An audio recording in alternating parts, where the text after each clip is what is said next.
Amazing Facts presenta Descubriendo el Apocalipsis. Tu vida nunca será igual.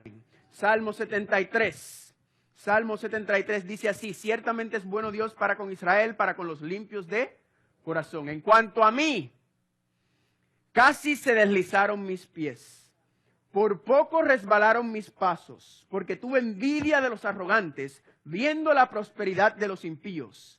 Porque no tienen congojas por su muerte, pues su vigor está entero. No pasan trabajo como los otros mortales, ni son azotados como los demás hombres. Por tanto, la soberbia los corona. Se cubren de vestido de violencia, los ojos se les saltan de gordura, logran con creces los antojos del corazón, se mofan y hablan con maldad de hacer violencia, hablan con altanería, ponen su boca contra el cielo y su lengua pasea la tierra. Por eso Dios hará volver a su pueblo aquí, y aguas en abundancia serán extraídas para ellos. Y dicen ellos: ¿cómo sabe Dios? ¿Y hay conocimiento en el Altísimo? He aquí que estos impíos, sin ser turbados del mundo, alcanzaron riquezas. Verdaderamente en vano he limpiado mi corazón y lavado mis manos en inocencia. Así hay muchas personas en las iglesias diciendo: mírame a mí, yo llevo toda mi vida en la iglesia, aquí fajado, y no tengo nada. Y esta gente que no cree en Dios, andan por todas partes, tienen riquezas, les va bien, se ven alegres, están en la televisión. Esta gente que no respeta a Dios, que blasfeman a Dios, que hacen lo que les da la gana. Mira que bien les va. Y yo fajado en la iglesia trabajando, ¿y qué yo tengo para mostrarlo? Nada. Nada, deudas lo que tengo. ¿Verdad? ¿Qué dice este salmista? En vano, ¿qué? En vano he limpiado mi corazón. O sea, he perdido el tiempo en la iglesia. He perdido el tiempo sirviendo a Dios. Porque mire esta gente que no le sirve y les van bien. ¿Y yo qué? ¿Habrá alguien así con esa condición aquí entre nosotros? Que está cansado ya diciendo lo mismo, yo lo mismo y no sobresalgo, no salgo de este hueco, de este hoyo, perdón. Versículo 14. Pues he sido azotado todo el día y castigado todas las mañanas. Si dijere yo, hablaré con ellos, he aquí a la generación de tus hijos engañaría. Cuando pensé saber esto, fue duro trabajo para mí, hasta que entrando en el santuario de Dios, comprendí el fin de ellos. Esta persona estaba amargada, triste, diciendo: qué pérdida de tiempo es andar en los caminos del Señor. En vano le he entregado mi vida a Dios. Porque los arrogantes, los impíos, los soberbios están por ahí disfrutándose la vida, blasfeman y hacen lo que les da la gana. Esta persona estaba a punto de ¿qué? De rendirse y decir: ya no más. Hasta que, ¿qué? Hasta que entrando en el santuario vio el fin de ellos. Lo que quiere decir que dentro del santuario está ocurriendo algo. ¿Qué está ocurriendo dentro del santuario? El juicio. Ahora vamos a entrar en materia más profunda. ¿Qué eventos estarán sucediendo dentro del santuario que el salmista vio que se hizo juicio por las cosas que sucedieron en esta tierra?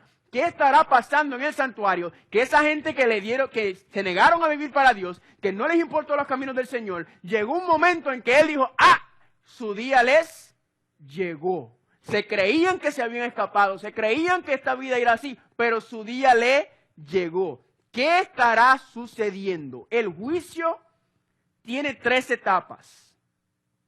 Nosotros vamos a hablar hoy de la primera etapa. No nos va a dar tiempo a hablar de la segunda y la tercera etapa, pero dentro de los estudios bíblicos que están haciendo, ahí están, y eso van a ser parte del estudio continuo. ¿Están conmigo? ¿Amén? No da tiempo. Es una cosa sabrosa si pudiéramos estudiarlo, pero quizás en otra ocasión. ¿Amén? Hoy vamos a hablar de la primera y la más importante, porque es la que está concerniente a nosotros que estamos aquí ahora mismo. Es la que a usted le debe importar, la primera etapa del juicio. ¿Están conmigo? ¿Amén? Entonces, la pregunta es: ¿cuántos alguna vez han ido a un tribunal? Aquí, levante la mano. ¿Cuántos alguna vez han visto un juicio por televisión? No voy a preguntar si usted ha estado en uno, pero, ¿verdad? Todo el mundo ha visto eso. Eso es algo común en nuestra sociedad, ¿verdad? ¿Y qué es lo que vemos a ver, cuáles son las características o cuáles son las cosas que vemos en un juicio, en un tribunal? Hay un fiscal, un acusador, ¿qué más? Abogado, juez. Ajá, exactamente. Hay testigos, hay una sala, hay público, hay una investigación. Hay investigación de la evidencia. ¿Sí? ¿Qué más? Jueces, señalamos, jurado, exactamente. Testigos, evidencia, hay una investigación, hay un acusador, hay una defensa, ¿verdad? Dependiendo de qué tipo de tribunal tú vas. Muy bien, ustedes saben que todos los conceptos jurídicos que nosotros conocemos hoy y cómo entendemos el sistema de tribunales, ¿usted sabe de dónde sale todo eso? De la Biblia. De la Biblia sale todo eso. De la Biblia. ¿Por qué? Porque en la Biblia hay un juicio que está ocurriendo. ¿Están conmigo?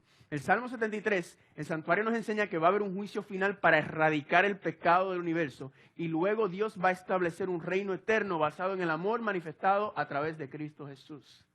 Dios le está dando un tiempo. ¿Se acuerdan el botoncito? Adiós, ¿qué le pasó a mi botón? ¿Se acuerdan el botoncito? Dios no lo ha apretado todavía, pero lo va a apretar para erradicar el mal. ¿Y qué está esperando Dios? Usted se dé cuenta y se arrepienta, ¿verdad? Está siendo paciente. Les dije a ustedes, si Dios hubiera apretado ese botón hace 6 años atrás, me quedo. Gracias que la puerta de la gracia está abierta. Gracias que todavía hay acceso al trono de la gracia. Amén. Entonces, la pregunta es, ¿dónde vemos el primer juicio en la Biblia? ¿Dónde vemos el primer juicio en la Biblia? Génesis, capítulo 3, versículo 5. Y el clicker mío parece que me están pillando allá. No me están moviendo el clicker, por favor.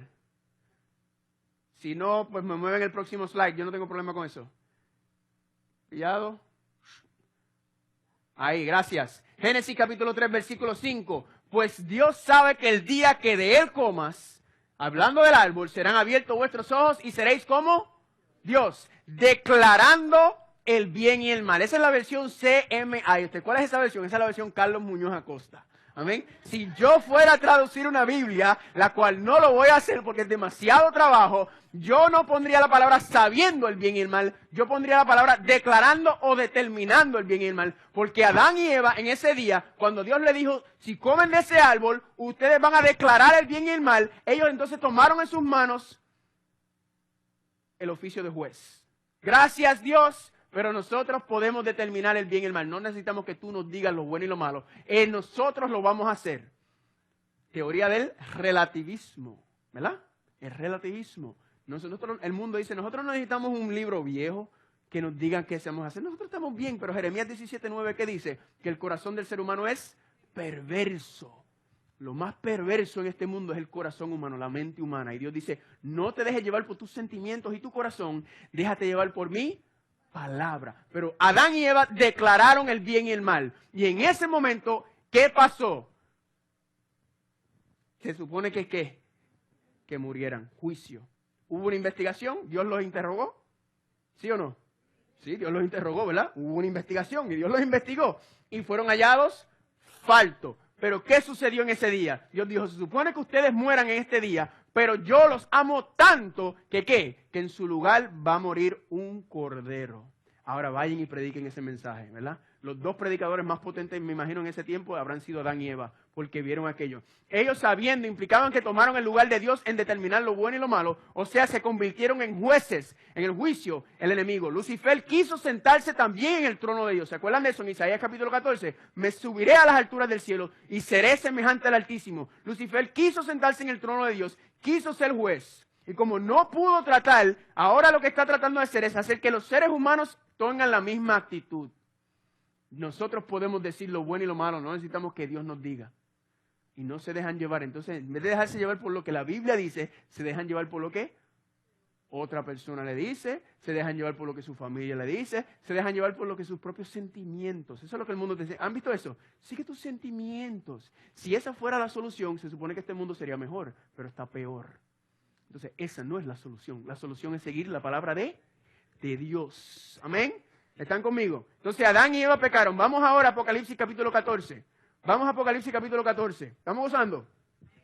Yo estoy gozando. Apocalipsis capítulo 14. Ayer empezamos a desglosar el mensaje de los 3 ángeles. El mensaje final a la tierra. El mensaje más aterrador. Ese a la tierra. Dios le dice al mundo, la paciencia mía se acabó. se acabó. Le he dado tiempo al mundo para que vean los caminos de Satanás y le he dado tiempo al mundo para que vean cuáles son mis caminos y ya se acabó. Dios viene a destruir este mundo justo antes de que nosotros nos autodestruyamos. ¿Usted lo sabe? Así de al final, ahí justo antes, porque nosotros este mundo está depravado y medio. Depravado y medio. Apocalipsis capítulo 14, versículo 6. Y dice, y vi volar por el medio del cielo a otro ángel que tenía ¿qué? El evangelio eterno. ¿Dónde encontramos el evangelio eterno? En el santuario. Amén. El plan de salvación está en el santuario. Pensamos evangelio, pensamos la cruz. Sí, la cruz es el principio del plan del evangelio. Es la puerta, el evangelio, las buenas nuevas son no solamente que tus pecados te son perdonados por lo que Cristo hizo en la cruz, sino que Dios va a erradicar el pecado eventualmente del universo y no va a existir el mal más. Amén. Ese es el evangelio. Gloria a Dios por eso. Dice aquí a otro ángel que tenía el evangelio eterno para predicarlo a los moradores de la tierra, a toda nación, tribu, lengua y pueblo. Esto es un mensaje regional. Es un mensaje para darse en Carolina nada más. Esto es un mensaje que se va a dar en todo el mundo. ¿Cómo? A gran voz. Temed a Dios y darle gloria, porque la hora de su juicio ha llegado. ¿Que la hora de su juicio qué?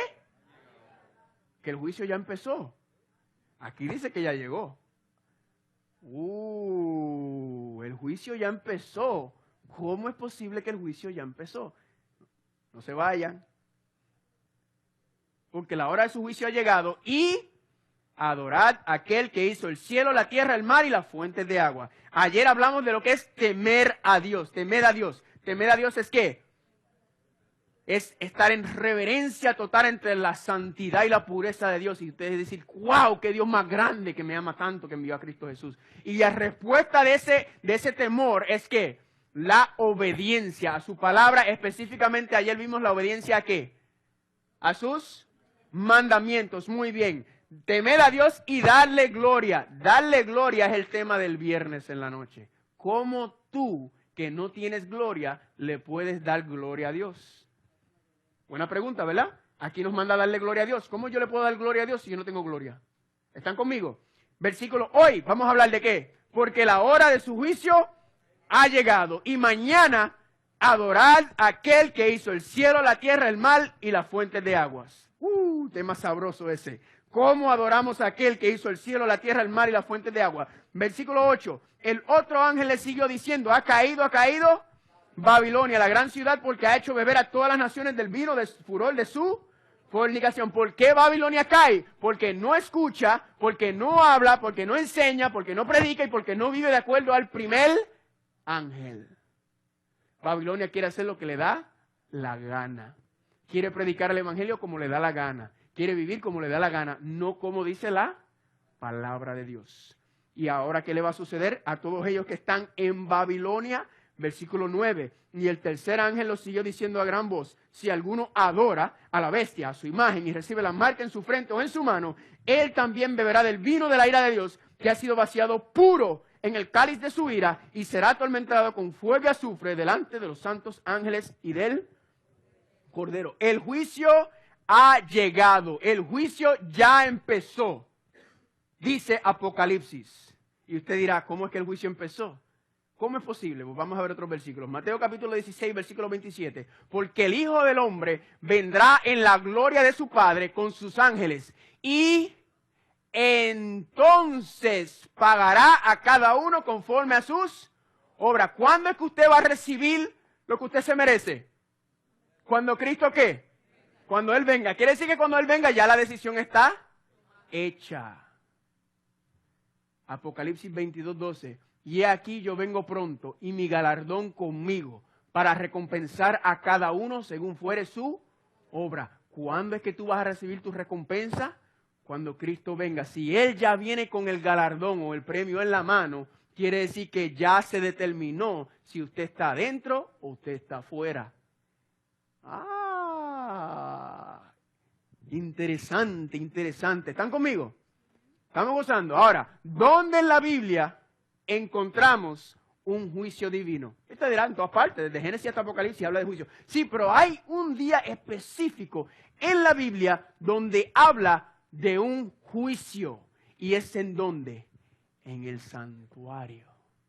En el santuario ya hablamos del día de expiación, el día del juicio, el día más importante del calendario judío. ¿Están conmigo? Vayan conmigo, por favor, a Levítico capítulo 23. Levítico es el tercer libro de la Biblia.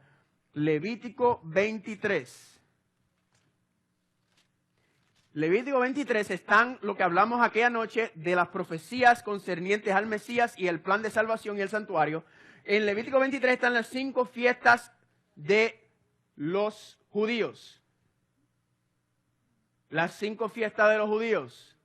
No son de los judíos, las fiestas son de Dios. Estaba probándolos ustedes, están flojos.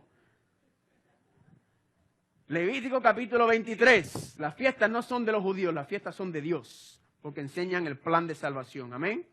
Levítico 23, y vamos a empezar en el versículo 23. Y habló el Señor a Moisés diciendo: habla a los hijos de Israel y diles: en el mes séptimo, al primero del mes, tendráis día de reposo, una conmemoración al son de trompeta. Las trompetas anuncian juicio y una santa convocación. Versículo 25, ningún trabajo de siervo haráis y ofreceréis ofrenda encendida al Señor. También habló el Señor a Moisés diciendo: a los 10 días de ese mes séptimo será el día de expiación. Tendrás que santa convocación y afligiréis vuestras almas y ofreceréis ofrenda encendida al Señor. Versículo 28, ningún trabajo haréis en ese día porque es día de expiación para reconciliaros delante del Señor vuestro Dios. ¿Para qué es el día de expiación? ¿Para hacer qué?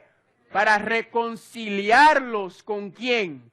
Con Dios. El día de expiación, el día el día de juicio es un día de ajustar cuentas y reconciliarte con Dios. O si no te reconcilias, ¿qué sucede? Versículo 29. Porque toda persona que no se afligiera en ese mismo día será ¿qué?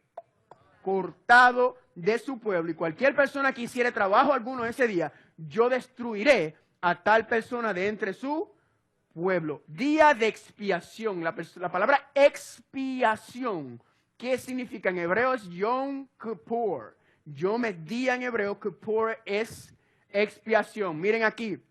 Entonces, día de expiación, Yom Kippur, como dice ahí. El hebreo Kippurim, literalmente cubiertas. De los verbos kafar, cubrir, hacer expiación, reconciliar. Kiper, cubrir pecados, sustitución. En griego esa es la palabra katalego, que es reconciliación. Vamos a ver un poquito más sobre esta palabra. La palabra expiación en hebreo adquirió el significado teológico y técnico de propiciación. Y cuando se le usa así, implica que el sacrificio de Cristo en la cruz constituyó una reparación para un Dios ofendido. En el término griego refleja la idea fundamental de restablecer la armonía en una relación. De modo que cuando hubo una separación, esta pudo ser eliminada por el proceso de cubrir el problema y producir ¿qué? Una reconciliación. Eso es lo que ocurre en el día de expiación. ¿Qué sucede? Que el ser humano es ¿qué? Reconciliado ¿con quién? Con Dios. Romanos capítulo 5, versículo 8 al 10, lo leo acá. Pero Dios demuestra su amor para con nosotros, en que siendo aún pecadores, Cristo por nosotros. Entonces mucho más, habiendo sido ahora justificados por su sangre. ¿Justificados por qué? Justificados quiere decir hechos justos, hechos limpios ante Dios. Por la sangre de Cristo seremos salvos de la ira de Dios. ¿Por medio de quién? De Él. Porque si cuando éramos enemigos fuimos reconciliados con Dios por la muerte de su Hijo, mucho más habiendo sido reconciliados, seremos salvos por su vida. Gloria sea el nombre de Dios. Amén. Lindo, precioso lo que está diciendo ahí. Ahora, vamos a mirar el día, si usted mira el Levítico capítulo 16, el capítulo completo, no lo vamos a leer, trata sobre el día de expiación. Es el día más importante en el calendario hebreo y es el día más importante para usted y para mí. Miren lo que dice aquí en Levítico capítulo 16, versículos 15 al 17. Dice, después, ¿qué se hacía en el día de expiación? Después degollará en expiación el macho cabrío expiatorio que era por el pueblo y meterá la sangre del velo adentro. Velo adentro, ¿dónde está el velo? El velo divide el lugar santo del lugar santo. 359 días al año, los pecados del pueblo entraban al santuario y eran puestos sobre el velo. Y vimos que el velo que representa la carne de Cristo, ¿verdad? Eran puestos sobre el velo, pero nadie entraba al lugar santísimo porque ahí estaba la presencia de Dios. Y si entraban ahí se morían. Pero un día al año, en el día de expiación, el sumo sacerdote, representando al pueblo, entraba al lugar santísimo a hacer ¿qué? Expiación. Y vamos a ver qué es eso más a profundo. Y la esparcirá sobre el propiciatorio, que es ¿qué? El asiento, el trono de Dios, donde está el arca del pacto, y delante del propiciatorio. Y miren esta frase: así purificará el santuario. Si el santuario no era purificado, si no se hacía exactamente lo que Dios le decía en ese día, Dios no iba a morar con el pueblo por el resto del año. Y si Dios no mora con un pueblo de 1 millón y pico en el desierto, ¿qué sucede con toda esa gente? Se mueren. Entonces, ¿era importante el día de expiación? ¿Era importante reconciliarse con Dios? ¿Era importante estar con Dios bien? Sí, porque si no, te mueres. Dice aquí, purificará el santuario por las inmundicias de los hijos de Israel y por sus rebeliones y por todos sus pecados. Y ningún hombre estará en el tabernáculo de la congregación cuando él entrare a hacer la reconciliación en el santuario. O sea, cuando el sumo sacerdote entra, nadie puede estar ahí porque se van a ser consumidos. Lo único que tiene permiso para entrar adentro del lugar santísimo a la presencia de Dios era el sumo sacerdote. Más nadie podía entrar, más nadie podía hacer intercesión por el pueblo, solamente el sumo sacerdote. ¿Están conmigo? Dice ahí, y hará reconciliación en el santuario hasta que él salga, el sumo sacerdote, hasta que salga del lugar santísimo y haya hecho la reconciliación por toda la congregación de Israel. Los servicios diarios eran por tus propios pecados individuales. El servicio anual, que es el día de expiación, era por los pecados del pueblo. Era un aspecto congregacional. ¿Están conmigo? Ahora, la pregunta es, ¿dónde encontramos el cumplimiento profético de esta fiesta ceremonial? Porque cuando vimos ahí, habían 5 fiestas, y las 5 fiestas representaban profecías en cuanto a cómo Dios iba a eliminar el pecado del mundo. La pregunta es, ¿dónde en la Biblia encontramos el cumplimiento profético del día de expiación? Vayan conmigo a Daniel, capítulo 8. Daniel, capítulo 8. Daniel, capítulo 8. ¿Están conmigo? Ahora vamos a entrar en materia gruesa. Vamos a entrar en materia gruesa. Daniel capítulo 8. Daniel capítulo 8. Qué lindo se escuchan cuando se mueven las páginas. Si alguien está al lado de usted y usted ve que está teniendo dificultad, dale una manita, por favor. Dale una ayudita. Daniel capítulo 8. Y vamos a empezar en el versículo 9. 8, 9. Y esta vamos a desglosarlo un poco más adelante también, Daniel 8. Hoy vamos a ver solamente un aspecto de Daniel capítulo 8. ¿Están conmigo?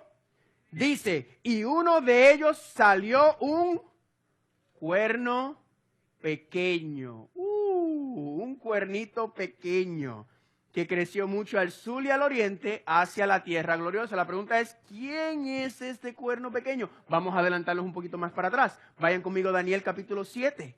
Daniel capítulo 7. Vamos a conocer este cuerno pequeño hoy. Vamos a hacer una introducción de este cuernito pequeño, porque este cuerno pequeño es muy importante porque aparece en Apocalipsis. ¿Quién es este cuerno pequeño? Versículo 23 del capítulo 7. Dijo así, la cuarta bestia será un cuarto reino. ¿Una bestia es qué? Una nación. Y es la misma bestia que aparece en Apocalipsis capítulo 13. La cuarta bestia será un cuarto reino. Primera etapa. El cual será diferente de todos los otros reinos, y toda la tierra devorará, trillará y despedazará. Versículo 24. Los 10 cuernos significan que de aquel reino se levantarán 10 reyes. Segunda etapa de la bestia. La primera es la bestia. La segunda es la división en cuántos cuernos. 10 cuernos. ¿Están conmigo? Y esos 10 cuernos representan 10 reyes. ¿Estamos entrando en más detalles? ¿Me está dando más información? Sí, la Biblia se explica sola. Y tras ellos, o sea, tras los 10 cuernos, se levantará ¿qué? ¿Otro qué? Otro cuerno, el cual será diferente de los primeros, y a 3 reyes derribará. O sea, después de que este reino se divide en 10, esta nación se va a dividir en 10 reyes o en 10 reinos. Después, entre esos 10 se va a levantar un cuerno pequeño, un rey pequeño. Y ese rey pequeño una de las cosas que va a hacer es que va a eliminar a 3 de los 10. Historia. Esto es historia pura. Y le vamos a dar duro a esto ya mismo. No hoy, pero vamos a ver. Dice sobre ese cuerno pequeño: tras ellos se levantará otro cuerno pequeño, el cual será diferente de los primeros, y a 3 reyes derribará. ¿Y qué va a hacer este cuerno pequeño? Este rey pequeño, este reino pequeño, y hablará palabras contra el Altísimo, y a los santos del Altísimo quebrantará, y pensará en cambiar los tiempos y la ley. Y serán entregados en sus manos hasta tiempos y medio tiempo. Profecía, eso viene por ahí, profecías de tiempo. ¿Están conmigo? Pero ¿qué le va a pasar a este cuerno pequeño? Pero se sentará el juez y le quitará su dominio para que sea destruido y arruinado hasta el fin. ¿Qué es este cuerno pequeño? Es el instrumento que va a usar Satanás al final. Importante, vieron cómo empezamos con un reino, ya vamos por reyes. Esto está sabroso. Vamos a seguir dándole a eso. Vamos a volver a Daniel capítulo 8. Capítulo 8, versículo 9. Miren ahora que vemos el contexto de este cuerno pequeño, de este rey pequeño. Miren lo que dice aquí en el versículo 9. Y uno de ellos salió un cuerno pequeño, que creció mucho al sur y al oriente, y hacia la tierra gloriosa. Y se engrandeció hasta el ejército del cielo, y parte del ejército de las estrellas echó por tierra, y las pisoteó. Aún se engrandeció contra el príncipe de los ejércitos. ¿Quién es el príncipe de los ejércitos? Jesucristo. Este cuerno pequeño se levantó hasta creerse más grande que Cristo. Y por él fue quitado el continuo sacrificio. ¿Dónde eran los continuos sacrificios? En el santuario. Y el lugar de su santuario fue echado por tierra. Y a causa de la prevaricación le fue entregado el ejército junto con el continuo sacrificio. Echó por tierra la verdad e hizo cuanto quiso y prosperó. Este cuerno pequeño es terrible. Le hago una pregunta. ¿Dónde está este cuerno pequeño metido?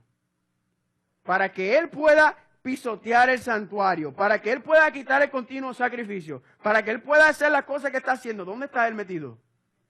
Dentro del santuario. No literalmente, simbólicamente. Ese es el anticristo, así mismo es. Está dentro de, y vamos a ver eso ahora mismo, lo vamos a ver ya mismo. Entonces, ¿dónde está este cuerno pequeño? Este cuerno pequeño está dentro del santuario. ¿Qué quiere decir que echó por tierra la verdad? ¿Qué quiere decir que echó por tierra la verdad? Yo me lo voy a inventar o voy a dejar que la Biblia nos diga que es la verdad. La Biblia dice que el Padre es verdad. La Biblia dice que el Hijo es verdad. La Biblia dice que el Espíritu Santo es verdad. La Biblia dice que la Biblia es verdad, que la palabra de Dios es verdad. Pero la Biblia habla de otra verdad. Vayan conmigo a Salmo 119. Salmo 119. En el mismo medio de la Biblia está el Salmo 119. ¿Saben una cosa bien interesante? Que el Salmo 119 es el libro, el capítulo más grande de la Biblia. Está justo en el mismo centro de la Biblia. Y adivinen de qué trata el Salmo 119 completito. Salmo 119, versículo 142. Salmo 119, versículo 142. Pisoteó la verdad, y esto no debería sorprenderle a usted porque ya como que este tema se ha salido mucho. 119, versículo 142 dice: tu justicia es justicia eterna y tu ley la verdad. ¿Qué está haciendo este cuerno pequeño? Pisoteando la ley de Dios. También lo dice en el versículo 151, cercano estás tú, oh Señor, y todos tus mandamientos son verdad. Pisoteando la ley de Dios. ¿Dónde está simbólicamente este cuerno pequeño? Dentro del santuario, dentro de la iglesia. Ay, ay, ay, ay, ay. Mire lo que dice 2 de Tesalonicenses, capítulo 2, versículos 3 y 4. hablando de este mismo poder. Dice, nadie os engañe en ninguna manera, porque no vendrá sin que antes venga la apostasía. Apostasía es rebelión dentro de la iglesia. Y dice, y será revelado el hombre de pecado, el hijo de perdición. Hay solamente una persona en la Biblia que se le llama el hijo de perdición. ¿Quién es? Judas. Le hago una pregunta. ¿Judas estaba fuera de la iglesia o dentro de la iglesia? Dentro. Era el tesorero de la iglesia. No estoy hablando del tesorero de esta iglesia. Estaba dentro de la iglesia. La rebelión y la apostasía es dentro de la iglesia de Dios. Sigue diciendo. El hijo de perdición, hablando del hombre de pecado, está hablando de ese cuerno pequeño, de ese anticristo. Y dice, el cual se opone y se levanta contra todo lo que se llama Dios o es objeto de culto. Tanto, escuchen esto, tanto que se sienta en el templo de Dios como Dios, haciéndose pasar por Dios. Se cree Dios. Esto no es un poder ateo. Esto no es Rusia ni China que son ateos. Esto no es un musulmán porque los musulmanes no son cristianos. Esto es alguien que se cree Dios y está dentro de la iglesia. ¿Están conmigo? Sigue diciendo 2 Tesalonicenses 7 al 10. Porque ya está en acción el misterio de la iniquidad. Ya está en acción. Primera etapa de la que está hablando Pablo. Nosotros estamos en ¿cuál etapa yo les dije? En la cuarta. Sigan viniendo que vamos a verlas todas. Solo que hay quien al presente lo detiene hasta que él a su vez se ha quitado de en medio y entonces se manifestará aquel inicuo. Noten que subrayo la palabra iniquidad, inicuo. A quien el Señor, ¿qué le va a suceder a este cuerno pequeño, a este anticristo, a esta bestia? Dice, al quien el Señor matará con el espíritu de su boca y destruirá con el resplandor de su venida. ¿Están conmigo? Sigue ahí, inicuo cuyo advenimiento es por obra de Satanás. ¿Por obra de quién? Satanás está detrás de esto. Acuérdense que leímos en Apocalipsis capítulo 13 que decía que Satanás le dio su trono y su poder. Dice, con gran poder y señales y prodigios mentirosos y con todo engaño de iniquidad para los que se pierden.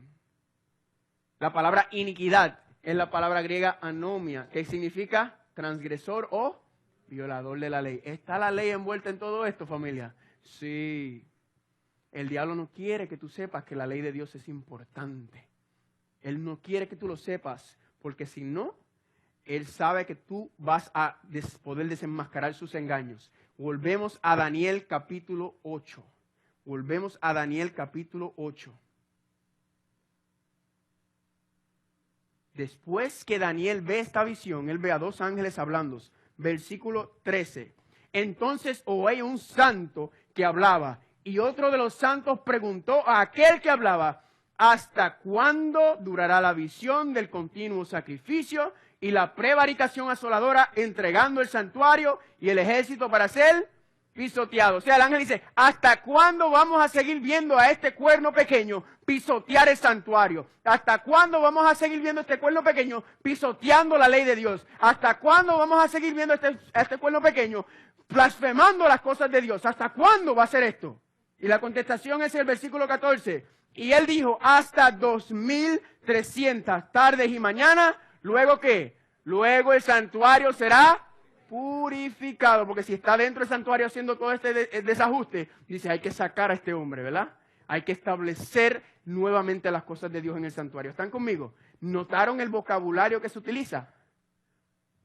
Hasta 2300 tardes y mañanas y el santuario será purificado. ¿Qué de expiación? Así purificará el santuario. El cumplimiento profético del día de expiación que se estaba en el santuario terrenal. ¿Lo vemos en dónde?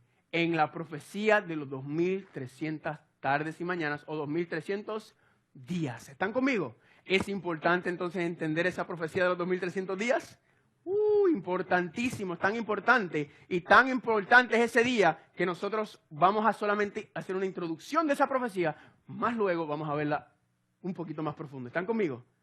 En el día de expiación del santuario terrenal, el sumo sacerdote entraba en el lugar santísimo para interceder por el pueblo ante Dios. Lo que quiere decir que en el día de expiación que se purificaba, hablando de los 2300 días, al final de esos 2300 días, ¿qué tiene que suceder? el sumo sacerdote verdadero, que es ¿quién?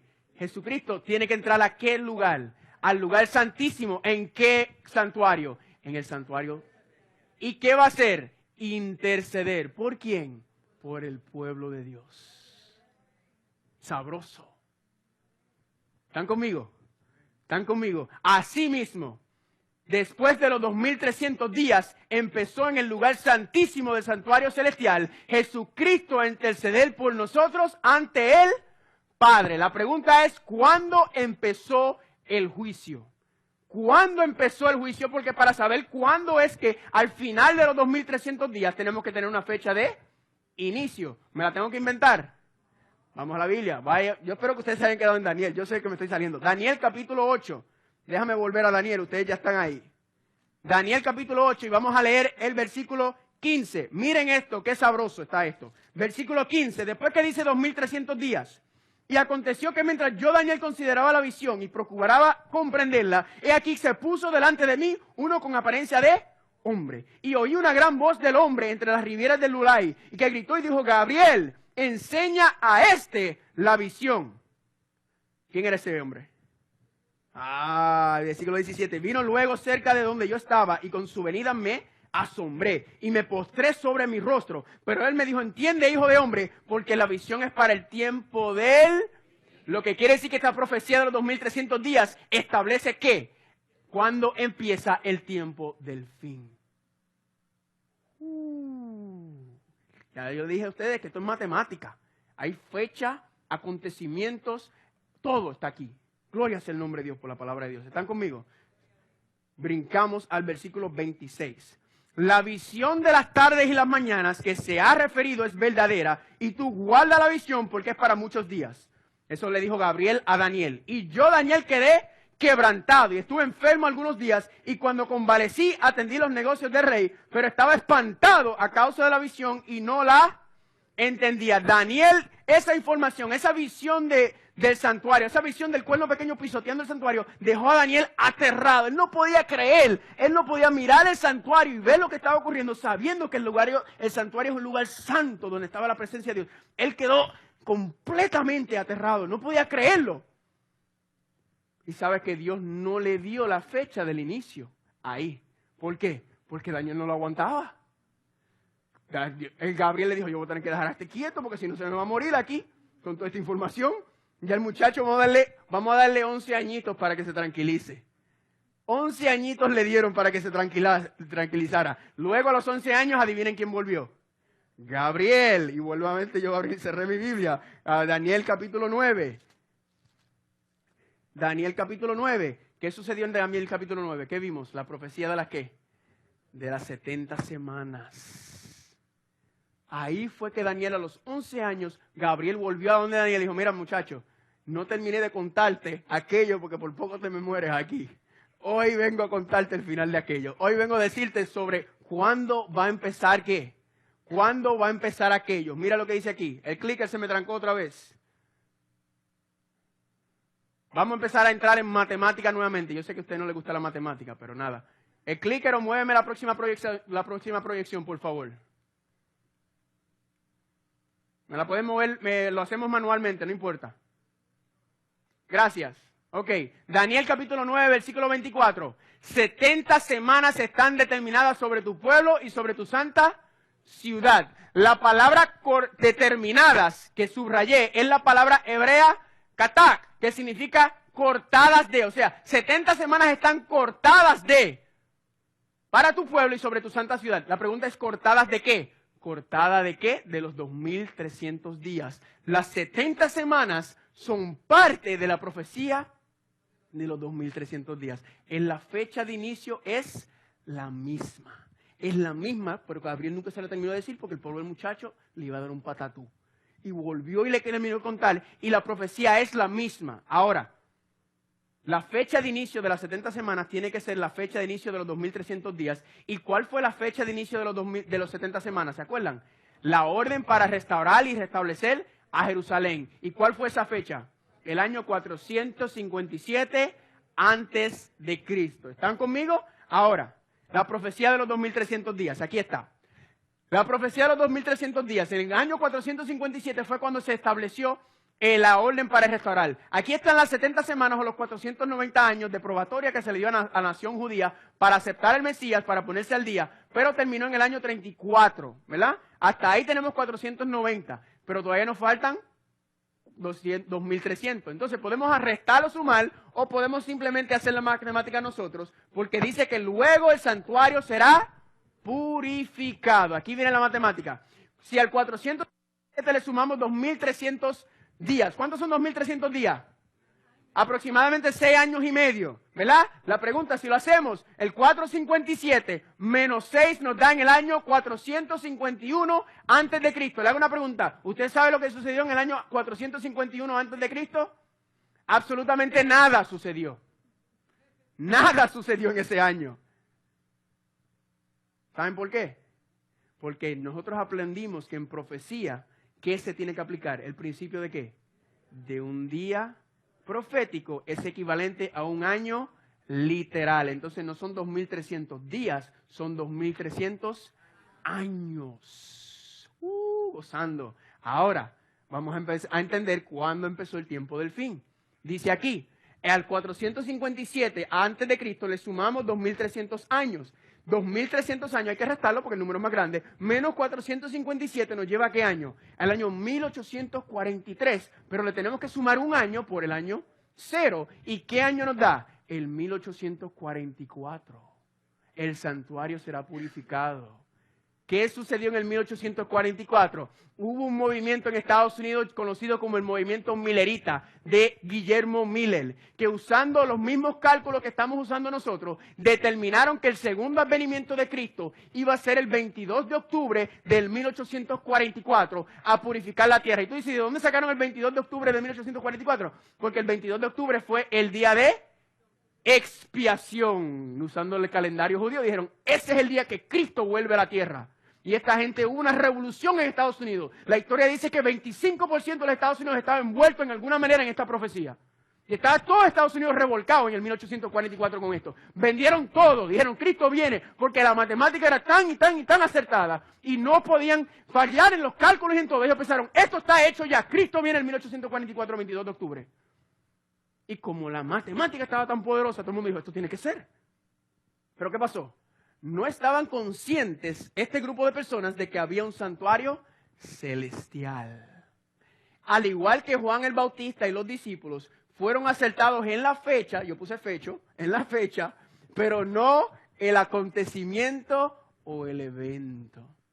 Ellos estuvieron correctos en la fecha. El problema es que fallaron en el acontecimiento. Cuando vino Jesucristo, ¿qué estaban esperando los discípulos? Al Mesías triunfante, al Mesías reinante, al David, al que iba a restablecer el trono. Y Jesucristo dijo, yo no vine a establecer ningún reino terrenal, mi reino es celestial. Se le fue por aquí, ¿verdad? No fue acá hasta que Jesucristo resucitó que dijeron, ay, ahora entendemos todo lo que estaba hablando. Eso mismo ocurrió con este grupo de personas en el 1844. ¿Quieres saber lo que pasó después? Siga viniendo porque hasta ahí solamente lo vamos a tocar. En un tema próximo vamos a entrar un poquito más profundo en esta profecía. ¿Están gozando?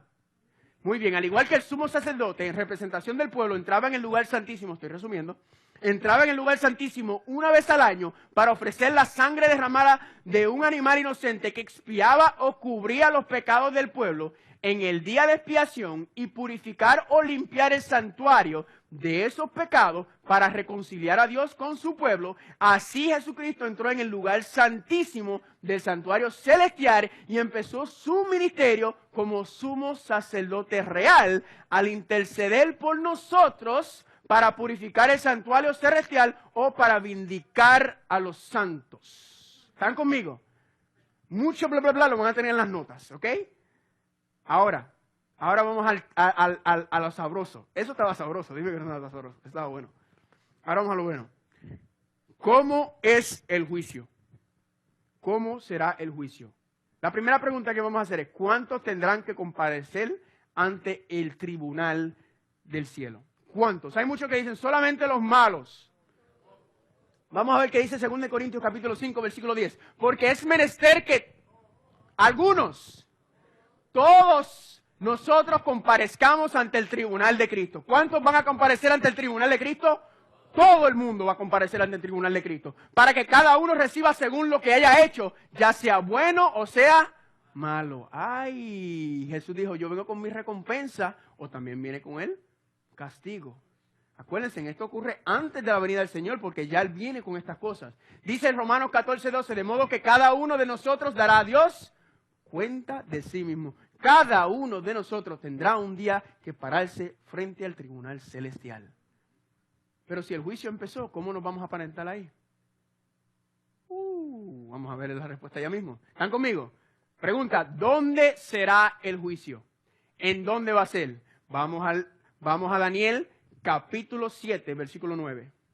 Daniel capítulo 7, versículo 9. ¿Dónde va a ser este juicio celestial, en el santuario celestial? Ya lo dije, pero está bien. Daniel capítulo 7. Vamos a dejar que la Biblia confirme lo que yo dije. Daniel capítulo 7, versículo 9. ¿Están ahí? Estuve mirando hasta que fueron puestos tronos y se sentó un anciano de días, cuyo vestido era blanco como la nieve y el pelo de su cabeza como lana limpia. Y su trono llama de fuego y las ruedas del mismo fuego ardiente. En Apocalipsis capítulo 4, cuando hablamos un poco de eso, y si usted recibió mi estudio sobre la ascensión de Jesucristo, ese anciano es el Padre. El Padre está sentado en el trono. Dice, cuyo vestido era blanco y su trono, versículo 10, y un río de fuego procedía y salía de delante de él, del trono del Padre, y millares de millares servían, y millones de millones asistían delante de él. El juez se sentó y los libros fueron abiertos. ¿Dónde está ocurriendo esto? En el santuario celestial. Amén. En el santuario celestial. ¿Están conmigo? Ahora la pregunta es, ¿cuáles son estos libros? ¿Qué libros fueron abiertos? ¿Qué libros fueron abiertos? Apocalipsis capítulo 20, versículo 12, dice, y vi a los muertos, grandes y pequeños, de pie delante del trono. ¿Cuándo usted ha visto un muerto de pie? ¿Usted ha visto un muerto caminando? De pie lo pueden poner en un stand o algo, pero yo digo, tú sabes, de pie que está parado por su propia fuerza. No, ¿verdad? No existe. ¿De quién está hablando estos muertos? De los que no se salvaron. De los que no se salvaron van a estar en pie porque se van a ser resucitados. Dice aquí, y los libros fueron abiertos y otros libros fueron abiertos. Hay más de un libro. Que es el libro de la vida. Y los muertos fueron juzgados por lo que estaba escrito en los libros según sus ¿qué? Sus obras. Pero las obras no importan. Las obras no importan. Yo soy salvo por la fe. ¿Por qué las obras? ¿No ha escuchado eso? No, las obras no importan, salvo por fe, haz lo que te da la gana. Las obras importan, ¿sí o no? Y vamos a ver por qué las obras importan. ¿Están conmigo? Apocalipsis capítulo 13, versículo 8, dice que el libro de la vida fue abierto y fueron juzgados por el libro de la vida. Apocalipsis 13, 8, y la adoraron, hablando de la bestia, todos los que moran en la tierra, cuyos nombres no estaban escritos en el libro de la vida ¿de quién? Del Cordero, que fue inmolado desde el principio del mundo. Aquí aparece por primera vez el libro de la vida del Cordero. Pregunta, ¿tu nombre estará escrito en el libro de la vida del Cordero? Porque si no está escrito en el libro de la vida del Cordero, no te vistas que no vas. Vamos a hablar el viernes, cuando hablamos del funeral, uno de los pasos que hay que dar para tener el nombre escrito en el libro de la vida del Cordero. ¿Están conmigo? ¿Estamos gozando? Amén. ¿Qué hay dentro de estos libros? Hay varios libros más, pero por la premura del tiempo. ¿Qué hay en los libros? Vamos a ver ahora lo que está en los libros. Eclesiastés capítulo 12, versículos 13 y 14. El fin de todo el discurso oído es este.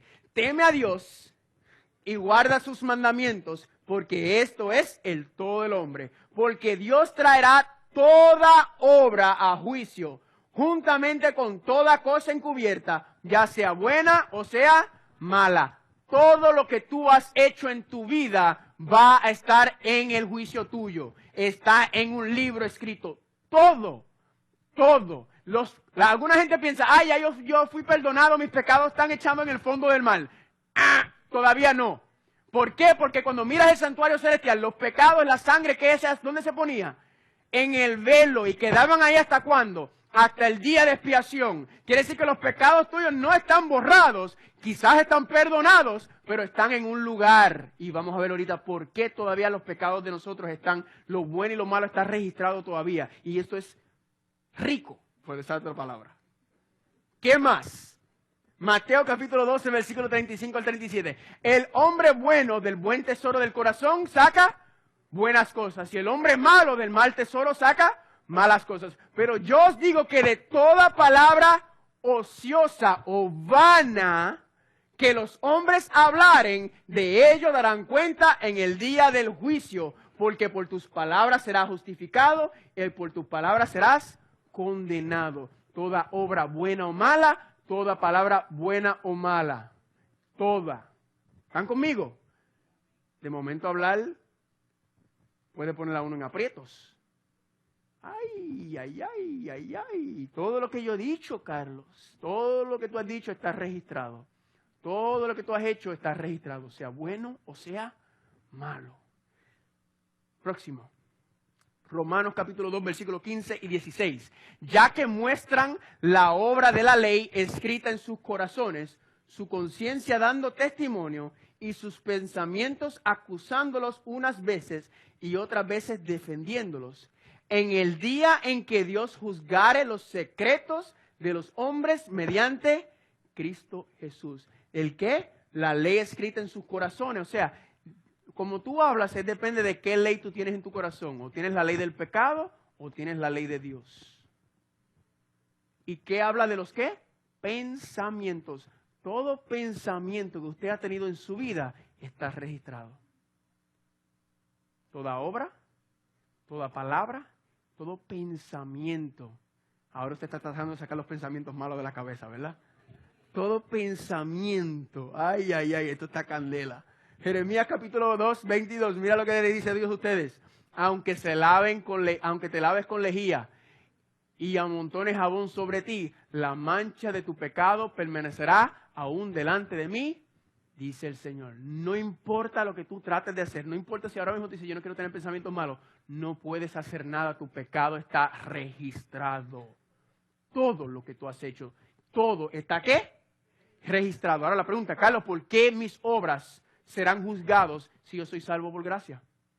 Si somos salvos por gracia, ¿por qué se registran las obras?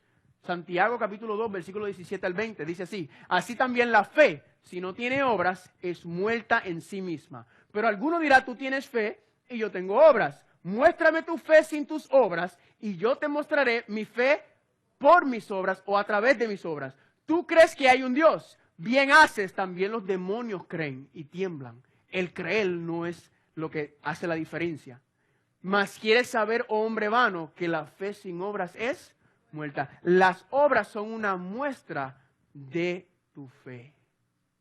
Las obras son una muestra de tu fe. Las obras no te salvan, pero las obras muestran qué está verdaderamente en tu corazón. Dios sabe lo que está en tu corazón, ¿verdad? Tú dices a la gente, Dios sabe lo que está en mi corazón. Sí, pero Dios es el único. Nadie más sabe lo que está en tu corazón. ¿Cómo se sabe quién es la persona? Por lo que hace, por lo que dice. ¿Están conmigo? Y vamos a ver ya mismo un poquito más profundo que esto. Vamos a entrar ahora a la sala del juicio.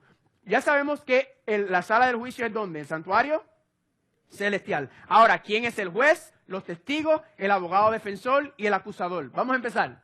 Mateo capítulo 18, 10. Mirad que no desprecies a uno de estos pequeñitos, porque os digo que sus ángeles en los cielos contemplan siempre el rostro de mi Padre que está en los cielos. ¿Quiénes son los que están llevando registro al cielo de todo lo que estamos haciendo? Los ángeles. Hay un ángel tuyo para ir al lado tuyo, registrando todo lo que tú haces, todos los días. Y cuando te duermes, sube y vuelve y baja. Todos los días. Así que cuando usted piensa que nadie lo está viendo, a usted el cielo lo está viendo. Amén. El cielo completo lo está viendo. Esos son los testigos, los ángeles. ¿Quién es el acusador? ¿Quién es el Estado, el que acusa? Apocalipsis capítulo 12, versículos 9 y 10. Y fue lanzado fuera aquel gran dragón, la serpiente antigua llamada Diablo y Satanás, el cual engaña a todo el mundo porque el acusador de nuestros hermanos ha sido derribado, el cual los acusaba delante de nuestro Dios día y noche. ¿Quién es el acusador?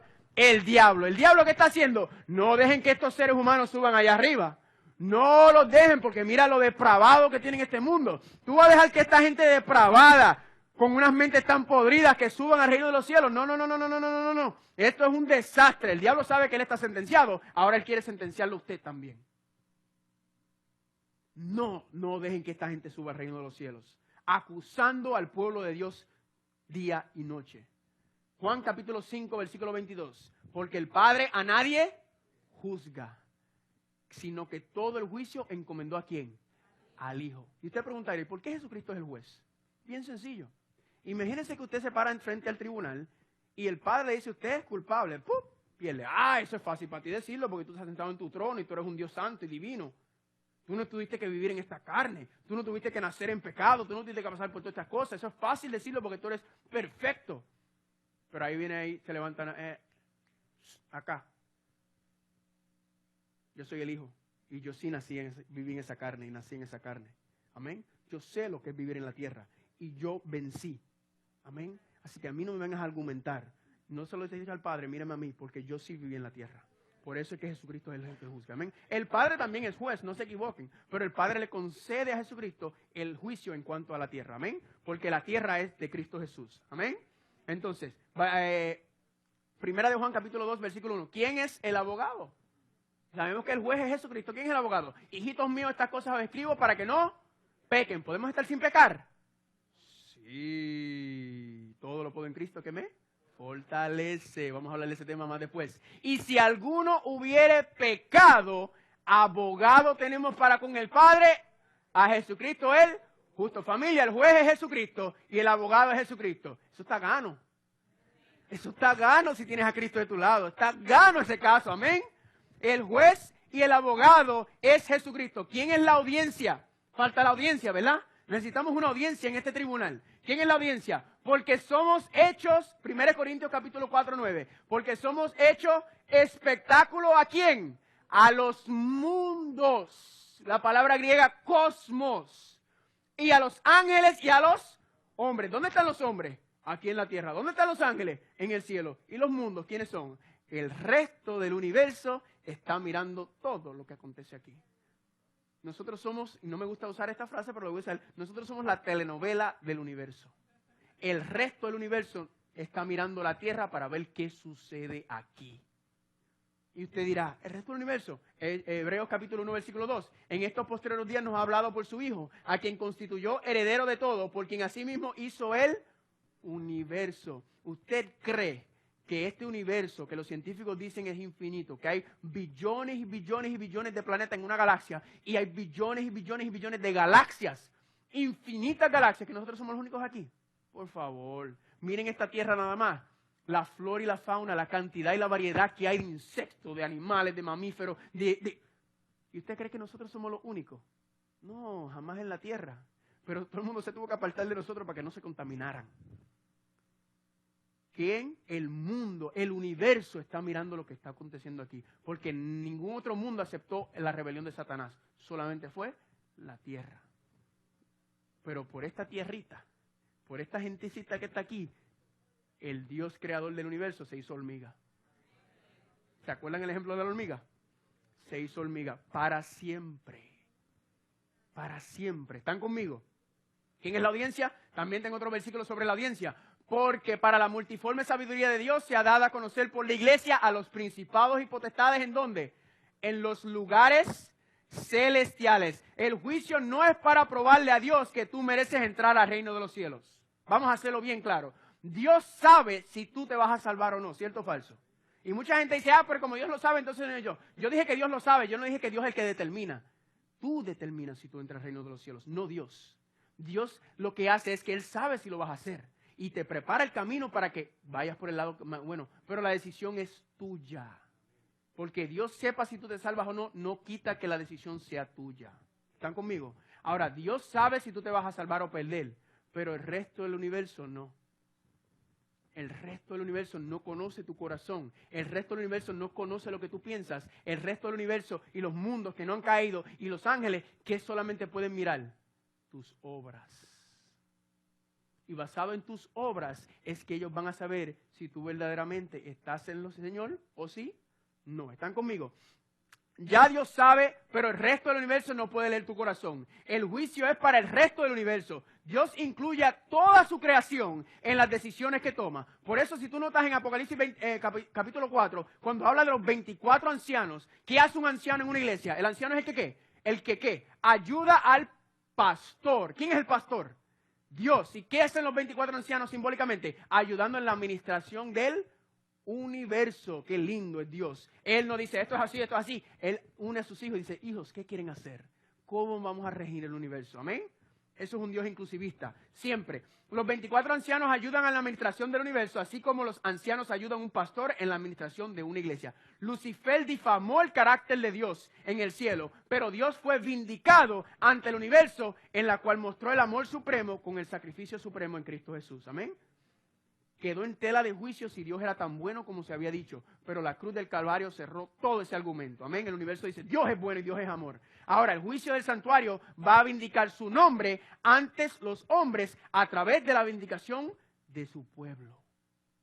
Lindo esto. Nosotros somos la evidencia de que Dios es amor, Dios es bueno y Dios es justo. Amén. Nosotros somos esa evidencia. Ahora, ¿qué normas o estándares se van a utilizar para este juicio? ¿Cuáles van a ser las normas y el estándar? Cuando usted va a un juicio, ¿hay normas y estándares para medir?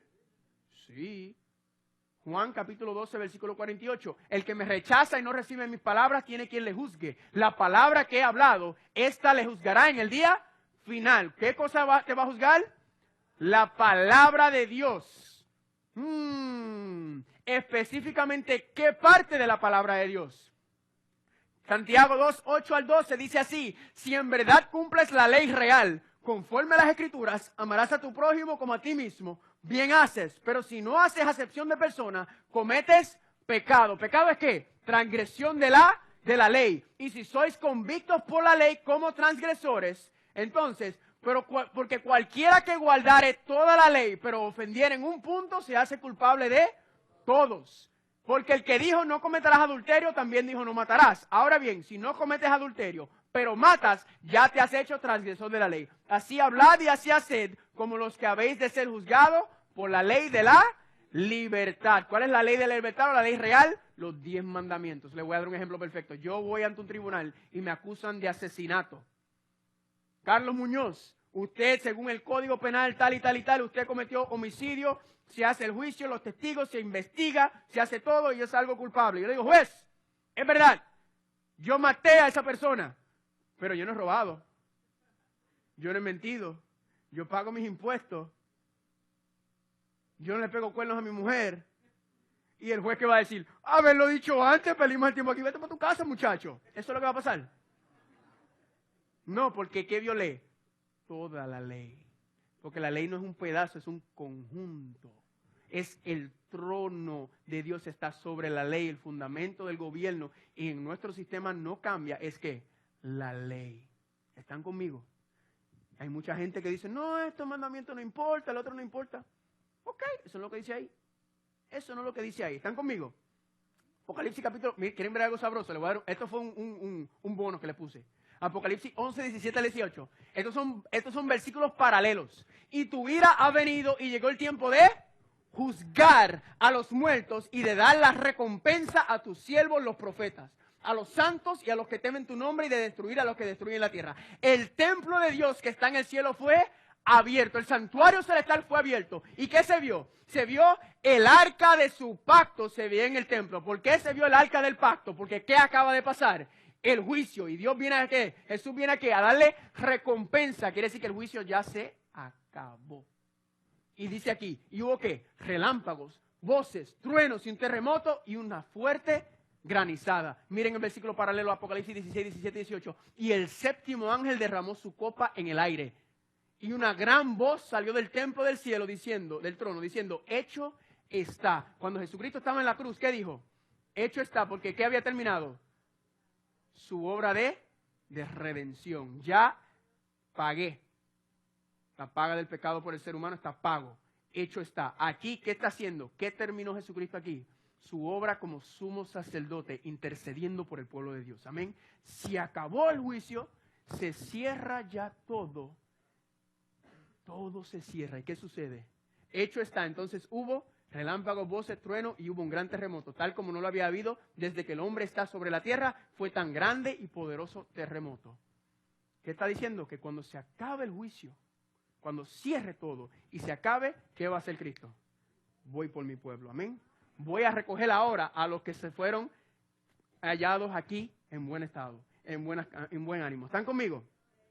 Muestra que la séptima trompeta, Jesús sale del santuario celestial después de terminar el juicio investigador y el próximo acontecimiento es su segunda venida. La pregunta, ¿con quién empieza el juicio? ¿Con quién empieza el juicio? Ezequiel capítulo 9, versículo 6, comenzaréis por mi santuario, o sea, los que dicen que son de mi pueblo. Primera de Pedro capítulo 4, versículo 17, porque es tiempo de que el juicio comience por la casa de Dios. Y si el primero comienza por nosotros, ¿cuál será el fin de aquellos que no obedecen al Evangelio de Dios? Los nombres de las personas que van a entrar dentro del juicio del santuario celestial que se está efectuando desde el 1844 hasta la venida de Jesucristo, no son gente que no profesaron ser cristianos. Porque de nada vale juzgarlo a ellos en esa primera etapa, porque ¿qué? Ellos no profesaron ninguna profesión por Cristo. Entonces esa gente no tiene ninguna razón de comparecer ahí. ¿Están conmigo? ¿Va a ser quién? Aquellos que dicen que son el pueblo de Dios. Ahora, voy a hacerle la demostración del juicio. Una dramatización del juicio celestial. ¿Ok? Esto no es así, le voy a hacer una dramatización. Carlos Muñoz, y yo me aparezco ante el tribunal. Y de momento viene el Estado, ¿verdad? Carlos Muñoz es un pecador, sale Satanás. Carlos Muñoz es un pecador. Carlos Muñoz violó esta ley, hizo esto, violó todos los mandamientos. Carlos Muñoz me pertenece a mí.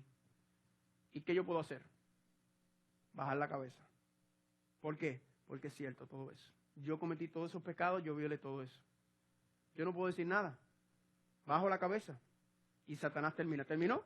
Sí, Satanás se sienta, el Estado se sienta. Y de momento viene Carlos, ¿tú tienes a alguien que te represente? Y de momento se levanta Jesucristo. Se para al lado mío y me echa el bracito así. Yo con la cabeza abajo porque estoy avergonzado por mis pecados. Y Jesucristo viene y se para ante todo el santuario, ante todas las huestes celestiales y dice, todo lo que acaban de acusar a Carlos Muñoz es cierto. Carlos Muñoz es un pecador y Carlos Muñoz merece morir porque la paga del pecado es la muerte. Es cierto.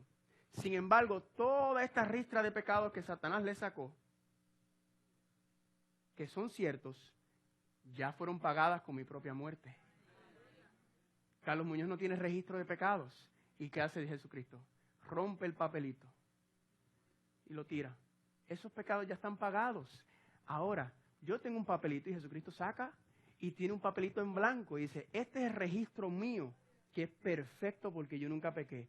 Y con este registro ahora yo se lo entrego a Carlos Muñoz y mi justicia es concedida a Carlos Muñoz y Carlos Muñoz es hallado perfecto, justo ante el reino de los cielos. Carlos Muñoz, Jesucristo intercediendo, abogando por mí, dice, Carlos Muñoz merece entrar al reino de los cielos. Ahora, falta una parte, porque le van a preguntar a Jesús, ¿y cómo tú lo pruebas, Jesucristo? Jesucristo saca el libro mío. Este es el libro de Carlos Muñoz. Y Jesucristo empieza. Carlos Muñoz nació en el año tal. Mire Carlos Muñoz, sin vergüenza, mira para allá. Y todo el mundo, ay, qué desastre este muchacho. Pero en el 2008, marzo 22 del 2008, Carlos me entregó mi vida. Se bautizó, se casó conmigo. ¡Wow! Y todo el mundo, ¡gloria a Dios! Y a medida que sigan viendo mis obras y mi vida, que, ¡ay! Aquí cayó Carlos. Todo el mundo, ¡ay! Mira lo que hizo. Pero se arrepintió. ¡Gloria a Dios! Todo el mundo del cielo dice, ¡amén! ¡Gloria a Dios! Se arrepintió. Se levantó. El justo cae 7 veces y 7 veces se levanta. Vuelve y sigue. Mira Carlos Muñoz aquí. Una vida, ¡ay! ¿Qué hizo Carlos Muñoz en ese momento? Pero se arrepintió nuevamente, gloria a Dios, y siguió caminando para el frente. Y siguió ahí, dicen, la vida de mía está ahí. ¿Por qué? todo lo bueno y lo malo que yo he hecho, porque mi vida es la evidencia que Cristo va a presentar ante el juicio para decir, mira la vida de Carlos Muñoz, empezó como esto, pero no terminó así. Una vida transformada y cambiada por el poder de Dios. Una vida que sí, sus pecados fueron perdonados y sí estaba viviendo en pecado, pero se arrepintió, el Espíritu Santo lo santificó y ahora Carlos Muñoz está teniendo la victoria sobre el pecado y la muestra es mi vida. Amén. Esa es la evidencia. El cielo dice, gloria a Dios, Carlos Muñoz, vístete que tú vas para el reino de los cielos. Amén. Digo, ya estoy vestido con Cristo Jesús. ¿Están conmigo? Amén. Ahora, la pregunta es, ¿cómo vamos a comparecer ante el juicio ahora? Ahora mismo, técnicamente, todos nosotros no hemos compadecido. ¿Saben por qué? Porque estamos vivos y tu historia no ha terminado en la tierra todavía.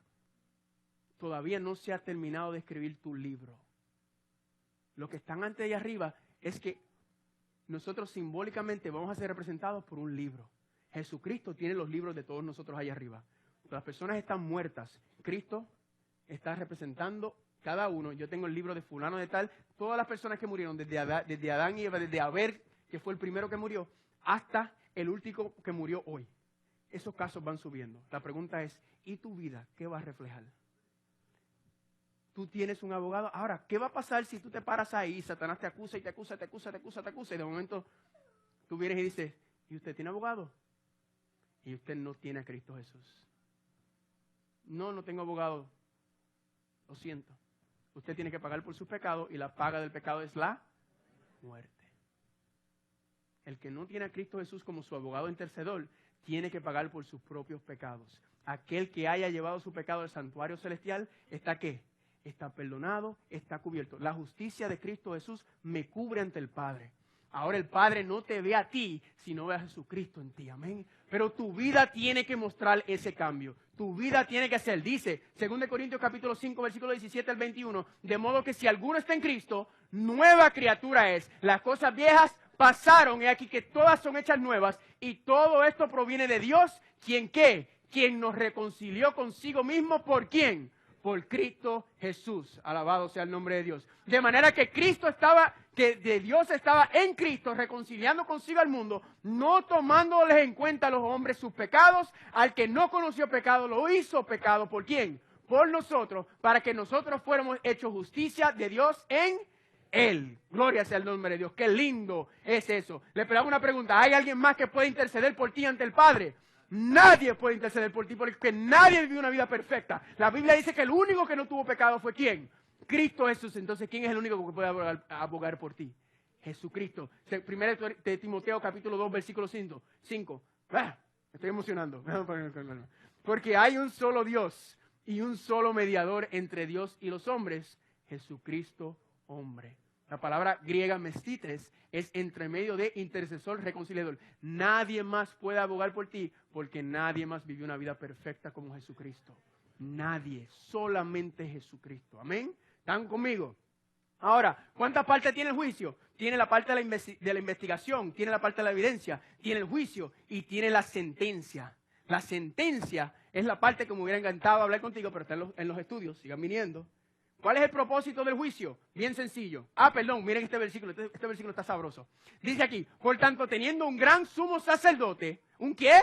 Un gran sumo sacerdote, no un sacerdote humano imperfecto, sino un sacerdote humano perfecto en Cristo, que traspasó los cielos, Jesucristo el Hijo de Dios, retengamos la profesión, porque no tenemos un sumo sacerdote que no pueda compadecerse de nuestras debilidades, sino que uno que fue tentado en todo según nuestra semejanza, pero sin pecado. Acerquémonos pues confiadamente al trono de la gracia para alcanzar misericordia y hallar gracia para la hora de la necesidad. Amén. Usted puede ir confiadamente al trono de la gracia y decir, Jesucristo, por favor, ayúdame. Y Jesucristo le va a ir a la oración y se la va a llevar al Padre. Padre, ayúdamelo. Y el Padre dice, ¿quién es ese? Ese es hermano mío, él me aceptó. Así, pues dale lo que tú quieres. Y Jesucristo va a decir, mira, ángeles, vamos, arriba. Y te defienden. ¿Por quién? Por Jesucristo. Lo que recibimos no lo recibes porque tú seas bueno o nada. Lo recibes porque Jesucristo está en ti. ¿Están conmigo?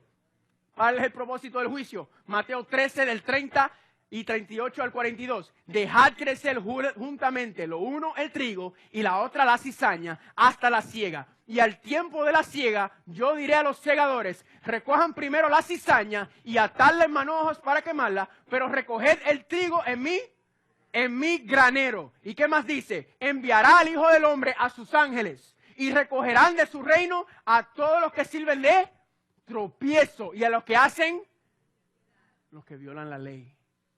Y los echarán en el horno de fuego. Ahí será el lloro y el crujir de dientes. Entonces los justos, ¿qué va a pasar con los justos? Resplandecerán como el sol en el reino de su Padre. El que tiene oídos, oiga. ¿Están conmigo? ¿Qué es lo que el juicio hace? Separa el trigo de la cizaña. Ahora, mucha gente piensa que el juicio es para pisotear, que Dios está mirando cada cosa mala que tú haces para juzgarte y decir, te agarré, no vas allá al reino de los cielos. Totalmente lo contrario. Ezequiel, diles, vivo yo, dice el Señor, que no quiero la muerte del impío, sino que se vuelva el impío de su camino y que viva. Volvaos de vuestros malos caminos. El Señor dice, ya, apártate de esos malos caminos. Y si hay mal camino, quiere decir que hay buen camino. ¿Y cuál es el buen camino? Lo que está aquí establecido. ¿Están conmigo? Jeremías 29:11. Porque yo sé los planes que tengo para ustedes, declara el Señor. ¿Planes de qué? De paz y no de calamidad. Para darles un futuro y una esperanza. Amén. El juicio lo que quiere hacer Dios es mostrarle al universo. Jesús está desesperado por llevarte al reino de los cielos, pero necesita algo para mostrarle al mundo, al resto del universo. Tienes que darle una razón. Tienes que darle algo. Según de Pedro 3:9, ¿qué está esperando? El Señor no retarda su promesa según algunos la tienen por tardanza, sino que ¿qué? Es paciente, no queriendo que ninguno se pierda, sino que todos procedan al arrepentimiento. Dios está esperando por ti. Usted está vivo todavía, lo que quiere decir que no se ha cerrado la puerta de la gracia. Amén. Pero como hemos visto, el tiempo se está acabando. Y Jesús no quiere que te quedes sin representación en el reino de los cielos. Ese es el punto que está aquí. Apocalipsis capítulo 14, versículos 6 al 10. ¿Qué dice? Y otro ángel vi volar por medio del cielo que tenía el evangelio eterno para predicarlo a los moradores de la tierra, a toda nación, tribu, lengua y pueblo, diciendo en alta voz, temed a Dios y darle gloria porque ¿qué? La hora de su juicio ha llegado. El juicio ya empezó. ¿Están conmigo? Y adorar a aquel que hizo el cielo, la tierra y el mar y las fuentes de agua. Ese es el tema de mañana. Familia, los pecados están o en el santuario celestial o los pecados están sobre ti. La decisión es tuya. Si no tienes a Jesucristo representándote, quiere decir que estás cargando tus propios pecados. ¿Están conmigo? Familia, la pelea está ganada. Antes de empezar con Jesús, Jesús es el abogado y el juez. Ya está gano. Cuando tú llegues a ese tribunal, ya todo está hecho. Todo está hecho para ti. Todo está para que te salves. La pregunta es si tú vas a aceptar. Jesús está dispuesto y deseoso de ser tu abogado defensor. Él nunca ha perdido un caso, familia, nunca. Puedes confiar en eso. ¿Tú quieres concederle tu caso al Señor? ¿Tú quieres darle tu caso para que el Señor te defienda en el reino de los cielos? Con Jesús no tienes nada que temer. Amén. Así como Dios protegió a Noé y su familia del juicio y la destrucción, ¿en dónde los metió? En el arca. ¿A dónde tenemos que entrar nosotros? En el lugar santísimo. ¿Y qué está en el lugar santísimo? El arca. Dios nos está diciendo lo mismo. Entren al lugar santísimo. Salmo 27, versículos 4 y 5. Una cosa he pedido al Señor y esa buscaré, que habite yo en la casa del Señor todos los días de mi vida. ¿Para qué? Para contemplar la hermosura del Señor y para meditar en su templo. Porque en el día de la calamidad, cuando caigan las plagas, me esconderá en su tabernáculo. En lo secreto de su tienda me ocultará y sobre la roca me pondrá en alto. Si no estás dentro del santuario, familia, Dios no puede protegerte. No porque Dios no quiere, sino porque tú decidiste no entrar y ser protegido por el santuario. Jesucristo murió en la cruz del Calvario, ¿para qué? Para darnos el perdón de los pecados y abrir el camino al santuario celestial. Para decirte, en familia, ya yo morí por tus pecados, sígueme. Carga tu cruz y sígueme. Carga tu cruz y ven conmigo. Tú te estás condenado porque nunca aceptaste el perdón ofrecido por Cristo al morir por tus pecados. No porque Dios te condena, tú mismo te condenas. Yo tengo un amigo mío, se llama Brian. Muchacho, jangueábamos, íbamos todo cuando yo estaba en el mundo. Y él había estado preso anteriormente en la prisión federal. Y una noche salimos y él estaba borracho. Y ya desde que salió de la cárcel ya lleva varios años y ya tenía trabajo, ya tenía una familia, ya tenía hijos, ya estaba todo bien, ¿verdad? Pero se daba su bebedita, se daba su jangueo, y una noche salimos y él pues tomó un poco de más y tuvo un altercado con algunas otras personas y él le pegó a un oficial, le dio un guardia. Y en Florida, pegarle un guardia es sentenciarte a muerte básicamente. Lo pusieron preso, le dieron una fecha para su juicio, y cuando supo que iba a tener que dar cuenta por sus acciones, supo lo grave que era, que podía perder su familia, podía perder su trabajo, todo lo que había hecho después que había salido, se había enderezado, todo. Y ustedes saben que durante ese proceso, durante ese juicio, durante esa etapa, ese muchacho cambió del cielo a la tierra. Dejó de beber, dejó de usar droga, dejó de todo. Un santito. ¿Por qué? ¿Por qué se comportó así? ¿Por qué ese cambio? Porque él sabía que el día del juicio venía. Él sabía que lo podían haber sentenciado. Él sabía que podía haber perdido todo lo que había ganado.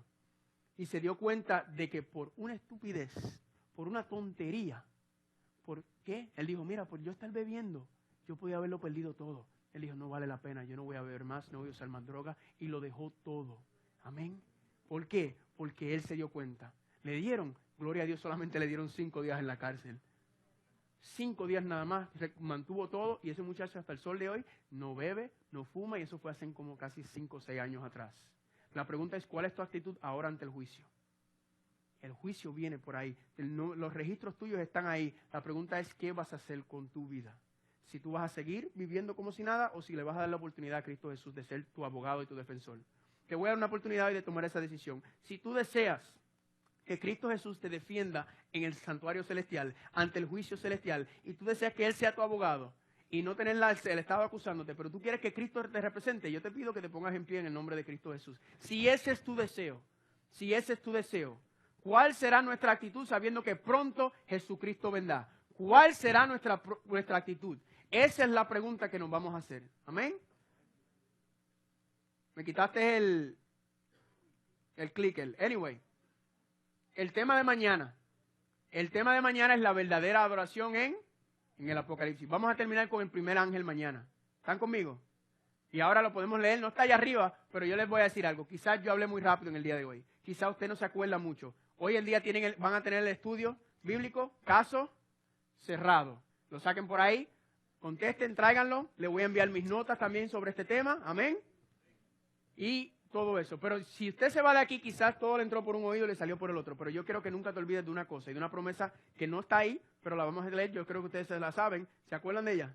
¿Cuál es la promesa que yo nunca quiero que se olviden? Isaías 41:10. ¿Cómo dice? No temas, que yo estoy contigo. No desmayes, porque yo soy tu Dios. Yo te doy fuerzas, yo siempre te ayudaré, yo te sostengo con la diestra de mi justicia. Gloria sea el nombre de Dios, que Jesucristo ilumine sobre cada uno de ustedes. Y esa decisión que tomaron esta noche, se acuerden que los ángeles nos están mirando. Dios los bendiga.